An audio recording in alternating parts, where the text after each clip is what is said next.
தெய்வமா? நீ இவ்வளவு நாள் தத்தளிக்கிறதுக்கு என்ன காரணம்னு இப்ப நான் சொல்றேன்.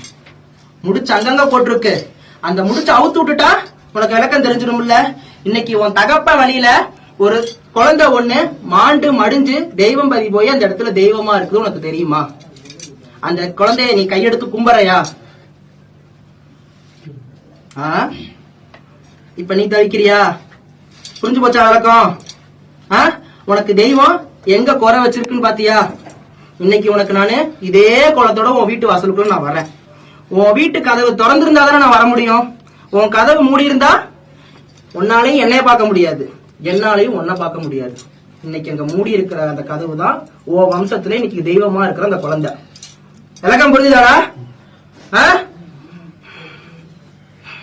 இன்னைக்கு அந்த குழந்தைய நீ எடுத்து வச்சு கும்பிடணும்னு நான் சொல்றேன். அது செய்யறியா?